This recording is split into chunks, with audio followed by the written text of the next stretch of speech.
Hey guys, how are you? This is Nick Caligera-Mitros, and we are back with episode 4 with the Paper Trails podcast for Albemarle Paper Supply.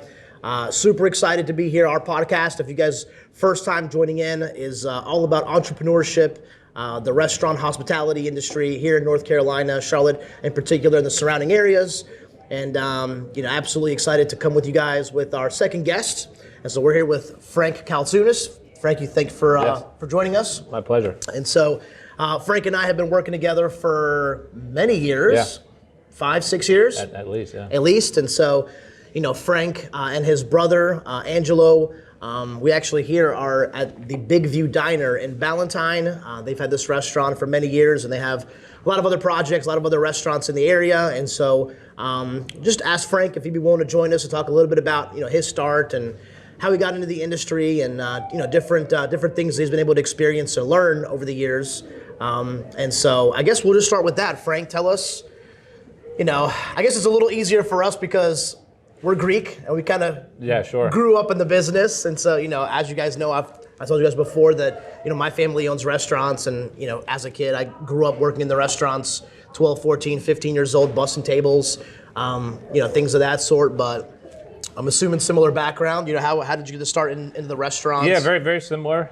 It's kind of a cliche story in a sense of grew up with dad in the restaurant business, and that was just kind of became when you're in this business, it's not just a business. It kind of becomes your lifestyle. 100%. Like the restaurant comes first. It's like the most important child of the family. Yep. And it can't suffer. And if it's something breaks, dad's got to be there to fix it. If it's a day off and he gets a call, he has to go in. Of course.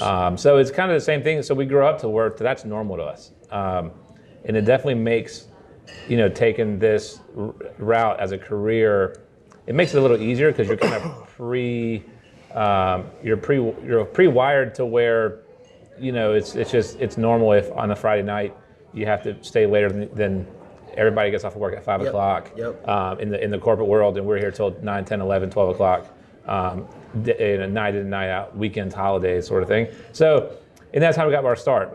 My dad had a very successful place with his brothers, and he retired about 12 years ago, but his brother's still there at the Landmark Diner on Central, and it's kind of like an institution in Charlotte. Yeah.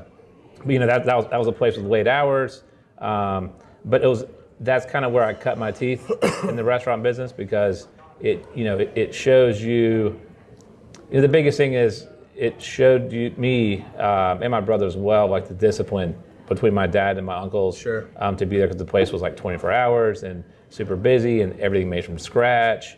And as hard work it is, your output is definitely related to your input. So all the hard work they did, the discipline, being there night in and night out, 24 hours a day. One of them was always at the restaurant.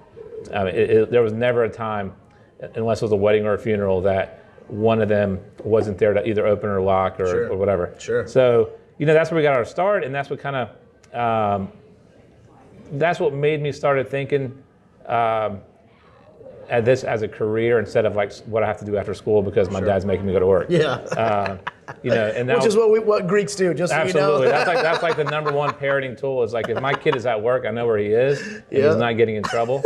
And it was like the same thing for me. Like that was in my mid to late teenage years. Now my dad had a small little place when I was a child, but most of my years from like the age of 10 all the way through was either going there, hanging out, rolling silverware on the weekends as a kid, to busting tables, like you said, to working your way up, and doing whatever you had to do, whatever was needed on a given day. So it started at that, and then right around, as you progress through high school, then you got to start thinking, it's crazy at 16, 17 years old, you got to think about what do you want to do as an adult. It is. It's a hard decision because you want to do what sounds cool, and at 16 you want to get rich. Like that's like, I want a nice car and all that stuff. So, it was a hard decision because I was looking at, you're in high school and all your friends one wants to be an accountant, one wants to be a lawyer, and I'm like, do I go that route? Yeah. Am I, our DNA kind of pushes us towards hospitality. Yep.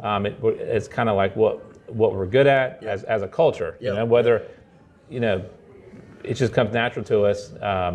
even a Greek person that's a doctor, if you go to his house, he's hospitable. 100%. So it doesn't matter if you're in the restaurant business or not, it's just in us. Yeah. So I'm like, do I take this route? Then my dad kind of gave me not an ultimatum, but and again, it's a hard decision to make at 16, 17 years old is, hey, listen, he's like, you do whatever you want. You go to college, and you want to get out of this world, that's fine.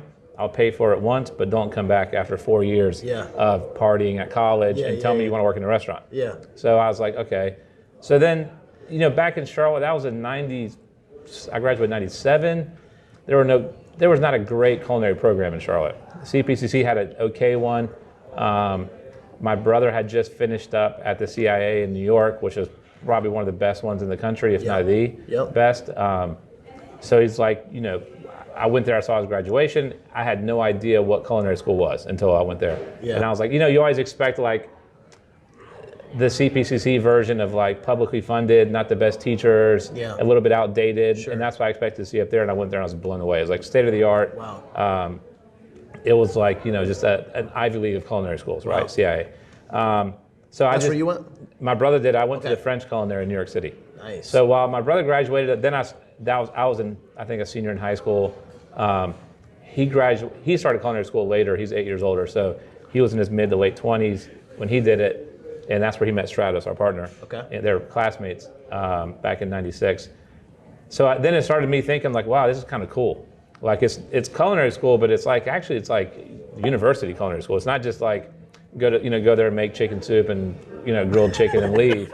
It was like, this is like you learn and you intern to best restaurants in New York City. Yeah. And I was like, this is like a whole different level.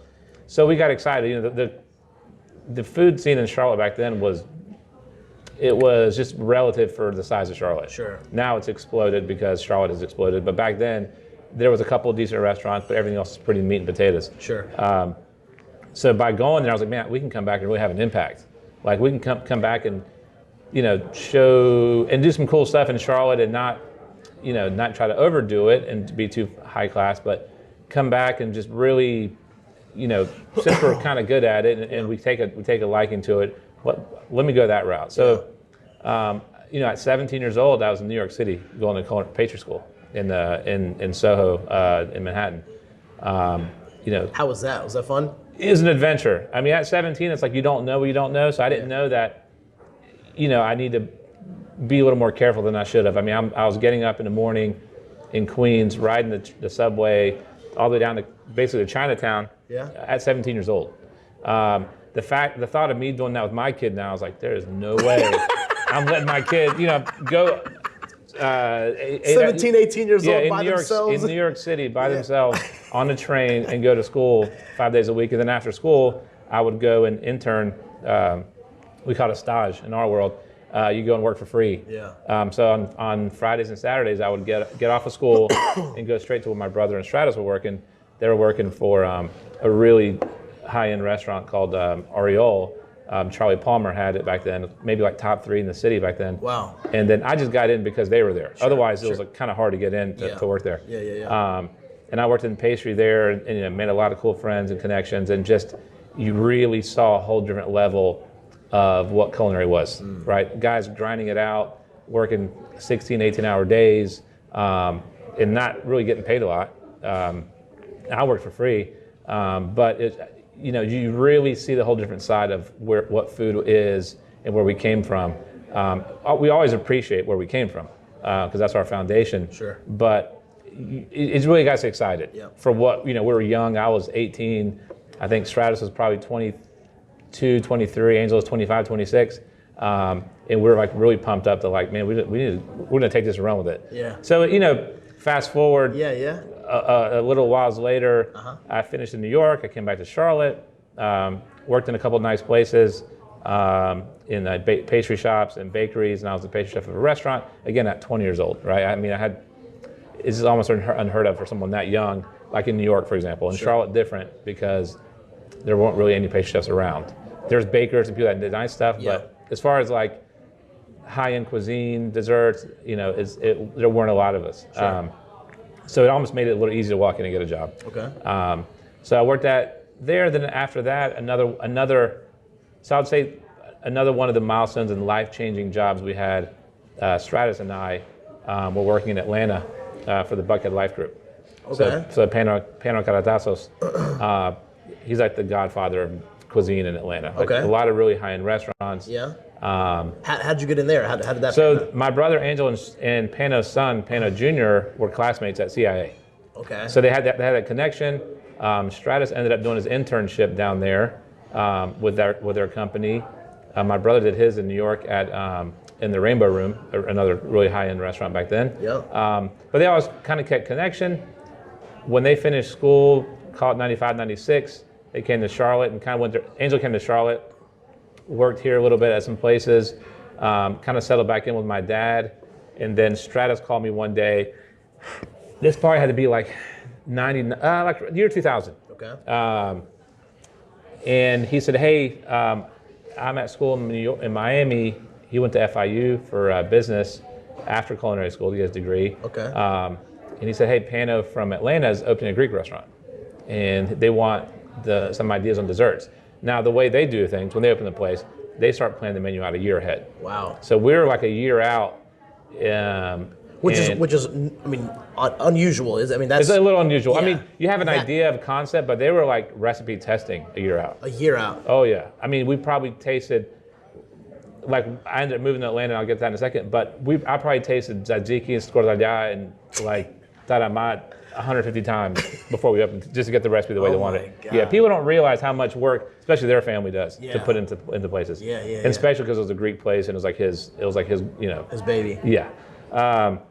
So I went to Atlanta one afternoon. I asked for the day off here in Charlotte, and I went there and did a tasting. So a tasting is they bring Pano Senior, the owner, a couple of chefs, and they brought in some Greek people too to kind of like see, hey, how valid are this kid's desserts going to be? He's Yeah. only 20 years old.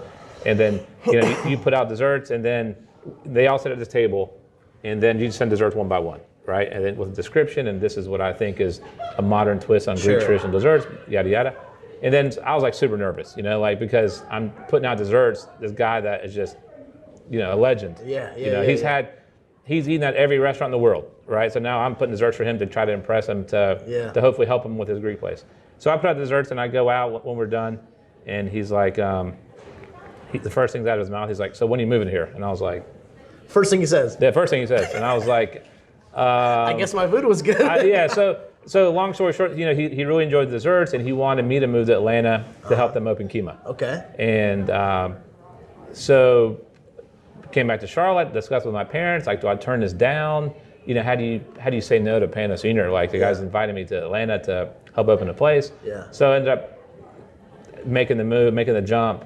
And again, it was probably one of the best things I did, other than going to culinary school, is that I went there and again experienced my first kind of eureka moment was like seeing what a different level of what food was in New York and school and that kind of thing.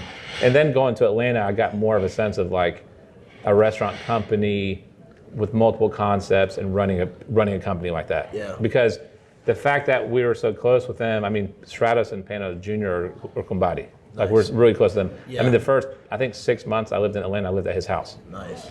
So which was, the guy knew me only by what Stratus kind of vouched for, and he took me in like one of his kids, which says a lot about them too. I mean, he and his wife are just amazing people. amazing. Yeah, absolutely. So I got in with them, and you get to see the ins and outs and hear their stresses and their challenges of running a company of, I think he had 14, 15 high-end restaurants in Atlanta back then. Wow. Just big volume, big numbers, and they were just killing it. And you get to see what it takes on the ins and outs, the talent that you need to run it, how you got to keep pushing. He, as a role model too, and this is not a joke, at every morning he was at his coffee table, because I'd be leaving to go to work around 7:30, 8 o'clock, and he'd be sitting there looking at cookbooks. At 65, 70 years old. Studying his craft. Still, I mean, after, that was his hobby. I mean, still after opening all the places and after all the accolades, and he didn't take his foot off the gas. He was looking at cookbooks. He would have every cookbook flown in because that was very early internet ages. Yeah. So you couldn't just get on Google and like, hey, what's the menu at this seafood place, this 4-star place in Australia? He would have the book sent in. Yeah. And which I think that's a good point, Frank. I think, for people listening, for people watching, I think, if you'd like to own a business one day, right, to just jump in without any experience or going to work anywhere or seeing different styles of food, New York, Atlanta. I mean, this is before you even started any restaurant. Yeah, absolutely. Yeah. You're getting the lay of the land. You're seeing a very good example in a successful entrepreneur that's studying his craft. And so do your homework. Be prepared. Don't go in blind. If you want any chance of succeeding, right, model somebody that's done it, right? And then do your due diligence. Move out of the city that you're in, maybe get a different perspective of what other types of food. And so I think it's a good point for people that are just thinking about potentially doing something like. Yeah, you have to. You got to surround yourself with the best people. 100%. Get yourself in the best environments, even if it means sacrificing. Like for me, when I worked in New York for free, my dad was like, "Work for free." He's like, "Why? That place makes millions and millions of dollars a year, and they can't pay you, something, whatever." I was like, man, I get family meal. That's about all I get. Like, and if I get that, if I'm having enough time. But it's the best thing. The experience that you got. 100%. I mean, priceless. It's crazy. Yeah. It's literally priceless. It's priceless, and the contacts that you make. I mean, there was a guy that was a sous chef there that my brother and Strata still keep up with, and he's the head of the largest restaurant group in Vegas. Yeah, networking. So it's like networking. You make these connections with people, and then the stories that are out of that is just. Amazing. It was, that means it's a whole different era of restaurants back then where there's things that happened, things that I saw as like an 18-year-old kid, 17, 18-year-old kid would just like, what is happening? Shocking. Yeah, I mean, it was nuts. I mean, it was you worked hard and the industry's changed a ton. You can't operate in some ways they did back then, but it was pressure, and it was a lot of pressure to be the best. And the same thing in Atlanta. There's pressure to be the best, and you still go there today, and he's same thing. I mean, he's 81 years old, I think, and I went down and did a dinner a few months ago in September for them for the Humane Society. I did dessert, and he's still critiquing food. Nice. And it's you can't if you choose to do it, do it all the way or don't. Because when you're an entrepreneur, a lot of times you put everything you have into it, financially, stress on your family. Your time, time is critical, especially I'm seeing it now with small kids. Every minute, that you can get with them, it's like you got to choose this thing. Do I stay and take care of this table? It happens all the time. Like my wife will say, "Hey, what time you coming home?" I was like, "I don't know, probably 8, 9 o'clock, 10 o'clock, whatever." And then I'll have to text her, "Hey, this table came in, some VIPs. I got to make sure everything's perfect for them." She says, "Okay, I'll put the kids to sleep." So you got to make these sacrifices. Like that night, I have to make sure this table of VIPs is. Everything goes perfect, whether it's here or Ilios or wherever, and I'm going to miss out seeing my kids, put my kids to sleep. But it's like these battles you got to always face, and you got to choose, Which is why you have to love the process. You have to, yeah. If you don't absolutely love the process, the journey, because it takes a while. 100%. You got to be patient. And I know.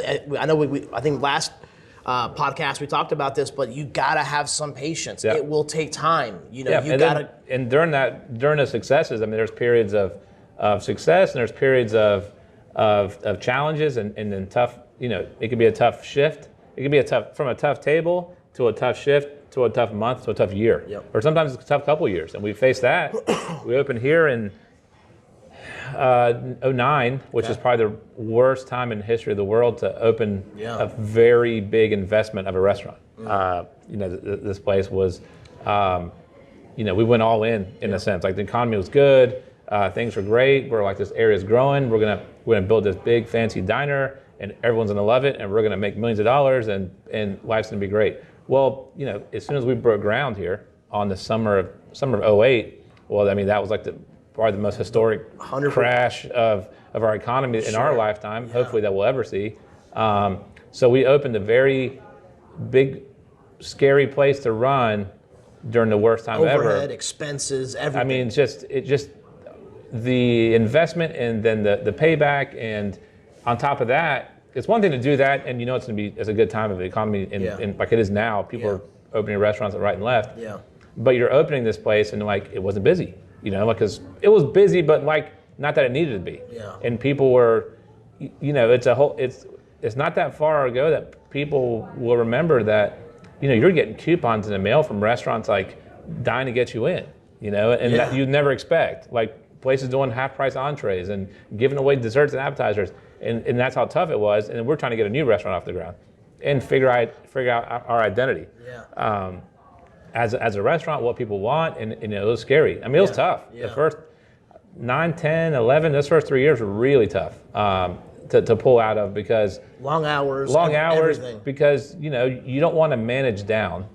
That was and this is in business too. You don't want to manage down and say, okay, you know what? I'll cut one manager out. I'll save X amount per day, per month, per year. I'll do it myself, and then I'll cut out this and I'll cut out that. But then when people come in, you're scrambling, and then you're not operating the way the model was set up to be operated. That's good. So you're running it thin. So that was the two things we never cut. We never cut our quality of food ever. To say, I'll buy choice ribeyes. I'll buy select ribeyes this week because there's not a lot of money in the bank, and I'll figure it out next week. I'll go back to the better ones in the CABs in a week or two, or get frozen this instead of that. Get canned this. I mean, we never. That's the last thing we'd cut because the first thing people notice. So that, and then also.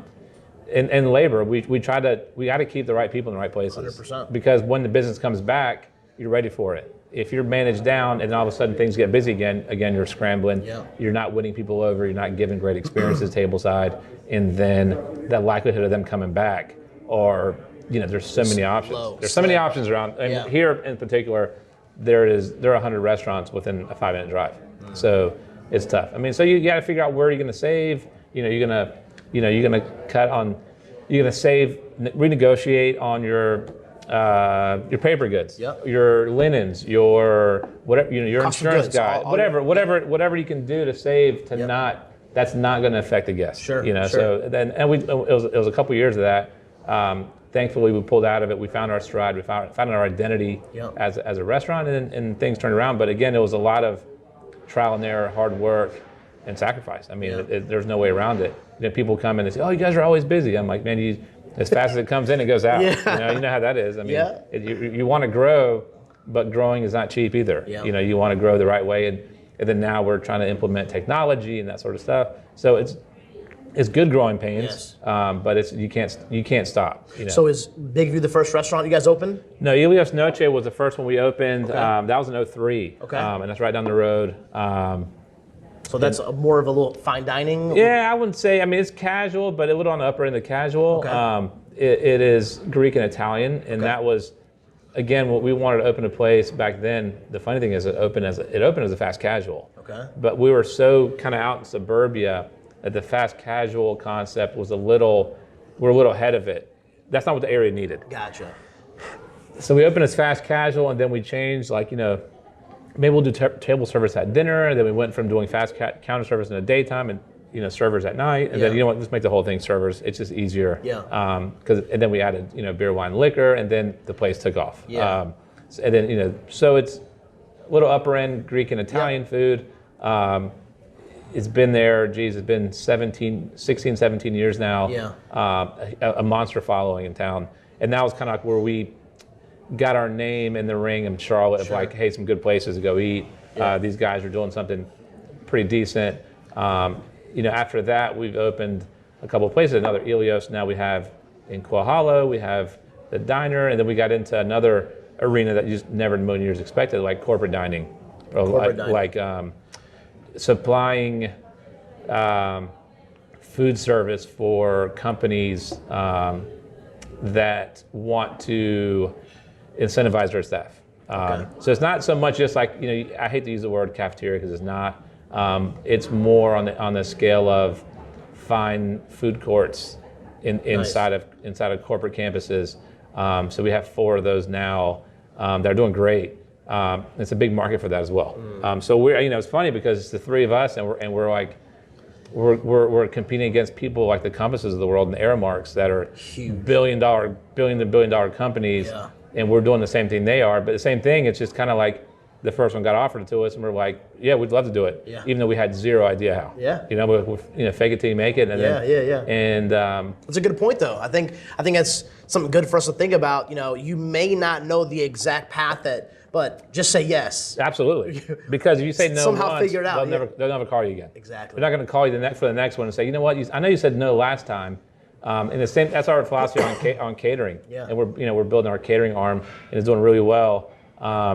People will call and they're like, hey man, can you do like German food? We're like, yeah, absolutely. So what do we do? I figure out how to make some German food real quick. There you go. But it's Asian, Greek, German, sandwiches, whatever. You don't say no, because once they get comfortable using you in the catering world, then they're going to call you every time. Which is how we met. Yeah, absolutely. You catered my cousin's wedding. That's right, absolutely. Right, yeah. which we ended up, I ended up getting your number. We ended up talking. And another example of like, hey, can you do a catering, a 4-course dinner for 500 people 2 hours away? We're like, absolutely. And then we're like, all right, we got to figure this thing out. How are we going to get all this stuff up there? How are we going to prep it? I mean, it's in a foreign kitchen. Like, how are we going to make this thing happen? And we cook 2 lambs at the end of the night. So it's like, oh yeah. So for the late night food. So. Yeah, you can't say no. You can't be scared. And then the number one thing is you got to have the right people. Without the right people, you got to. And here we have a great team. Our whole company, I think we're up to like close to 300 employees now. So some great chefs, down to everybody, from the hostess to the chef. Everyone is in between, plays their role, and everyone that touches a guest 100% or touches food is important. And you can't discount anyone's role. I always kind of. Talk to my staff about a business is like a Swiss watch, right? Every part counts. Like 1,000%. You cannot have one part of the watch that everything has to be a well-oiled machine for it to run smooth. And so, well, cool. Well, let's kind of wind down. What does the future look like? What do you guys got going on? Do you have any new projects? Yeah, what are some things in the works? Just recently, same along the same note. Recently, we acquired a golf course, so we are just again figuring that part out of it, kind of like wrapping our arms around it and like dissecting it and say, okay, how does this thing function? Okay. What's the future of this sport? What can we do with it? Obviously, the first thing we think of it is a great venue for events. Sure. It's a new, good-looking place. So we're in the golf business now, which nice. is, if you asked me 5 years ago, I'd laugh at that. And then, in addition to that, we're close to opening a fast casual in South End Charlotte, which is hopefully something we feel like we can kind of roll out. Okay. Now, the diner and the Ilios of the world are a little more complicated to recreate, just for the intricate menus and a lot of staff and a lot of prep and bigger footprints. But this place, we're thinking, where the food business is going. It's more scalable. Absolutely more scalable. It's a new market of diners coming into the food world now, right? I hate to use the word millennials, but it is the younger crowd, which, they want it quick. They don't so much care for the experience with a tableside service and all that, but they want quality food prepared well at a price where, price is probably the last thing they worry about. That's a good point. And you don't want to take advantage of that, but it's like they want to know where the food's coming from, how it's made, and make sure it tastes great. 100%. And then if it costs $8 or $10 or $15 or $20, whatever, I just want good healthy food. Sure. So that's our newest concept, Ilios Crafted Greek, that we're working on now. So we're excited about it. It's a lot going on, and the hardest part now is just kind of like carving your time up to like where to prioritize, and again bring the right people into. All right, I'm going to be here 15, 20 hours a week less now. How do I fill that void? Yeah. It's because you can't let any project suffer because there's like one shiny new toy. There's always one sick kid, right? Yeah. One store that's not performing the way it should, or some management that needs to be kind of supported a little bit and kind of fix any kind of challenge they have. Sure. So, in addition to that, we're not the type to take our foot off the gas. We're going to keep pushing, within measure. Within measure and within reasonable, just making reasonable decisions, like how much we can bite off. Actually do, not biting off too much. But at this point, we have a really strong team. We added some great pieces in the last 6-8 months as far as upper management, chefs. We have a great catering director. So we're going to keep pushing. I think 2020 is going to be a great year as a whole for the industry. Yeah, I agree. And then there's going to be a correction, right? It's going to come, whether it's later this year, next year. And if we feel like we're doing the right thing across the board at all of our stores, we will be okay. All that does is weed out the ones that shouldn't have been in business to begin with, right? So if you're doing the right thing and are making good business decisions and taking care of people, I've never heard of a restaurant close that had good food, was reasonably priced, and had great service. 100%. They don't close, 100%. Right? They close when they overspend or they serve bad food or the management's not on top of it. So that's our mindset moving forward. Just kind of trying to stay as humble as we can and just keep pushing. Again, the biggest decision was for us. I think one of our biggest decisions was when we had one Ilios. We're like, do we open a second restaurant? Because once you open that second one, it's like you got to test the waters of like, all right, well, I'm not going to be there. I'm always there on Tuesday nights, and now I got to be at the other one. Yeah. How are we going to figure this out? Yeah. But once you build that, you're forced to train people to do things the right way. And that was a hard decision. Once you open the second one, the third one was easy because, hey, listen, we got people in place. We can go work on the third one and still manage this number one, number two. It's good. And not to knock people that have one store because I think that's just as hard as well. Yeah. And sometimes, there's sometimes I wish I had a hot dog stand. Yeah. And that's it, because there's just unbelievable amounts of stress sometimes of whether it's with staff or things going wrong or things, equipment breaking or just stress that comes about. Sure. And you're like, I wish I had one store because, you see that and you're like, man, I get to focus on four walls, one set of staff, and you can control everything. Well, and it's all what goals you have. Absolutely. I mean, some people would like to have just one well-run store. Other people would like to have kind of diversify and have 3, 4, 5, 6 of them. So I guess wrapping up, any thoughts, any suggestions, any tips to anybody out there maybe that's 16, 18, 20, 25, 30 years old, even older that would love to own a business one day? Maybe, what are some thoughts for them? I'd say the number one thing, and I tell kids here all the time that parents come in and bring their kids and say, hey, my kid wants to go to culinary school. And I say, that's awesome. It's a great field. I said, just, do everything you can before you make that jump to spend $50,000, $100,000 for culinary school. I said, come and spend a week here and see what it is. Or at Ilios, or go to another nice place in Charlotte, the chef, and just spend a week to see what it entails because... Taste it first. Yeah, you got to. If it's, you want to go into medical sales, well, find somebody that does it and ride it around for a week for them and figure out what it takes. How are you going to become better than them? How are they becoming better than the next person? Sure. And just really dive in and learn as much as you can before you make the jump, because once you make the jump, you're on the dance floor. Yeah. Once you're on the dance floor, there's no getting off unless there's you fall off. So you have to you want to stay in it, but you have to educate yourself and surround yourself with the best. If someone wanted to get in your business, I'd say, hey man, go right on with Nick.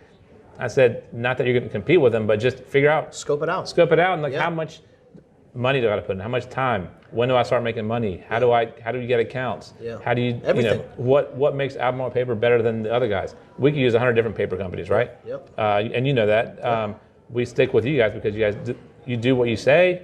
The product is a product, right? A box is a box. Sure. I can buy it from anybody. Sure. But I know that box is going to come on time, intact, the way you wanted it for what you told me it's going to be. So, that it's all relationships too. Sure. So service relationships. Absolutely. So. Well, cool. Well, guys, appreciate you guys hanging in there with us. Absolutely enjoy the conversation. Come check out Frank and Angelo. Obviously, you can check them out here at Big View Diner in Ballantyne. We also have the Ilios Noches locations. We've got 2 locations, and then obviously coming soon, Ilios Crafted Greek in South End. They should be open here in a couple of weeks. And so come check them out, support them. These guys are absolutely phenomenal entrepreneurs. And so you guys have an awesome, awesome day, and we'll check you out in the next episode.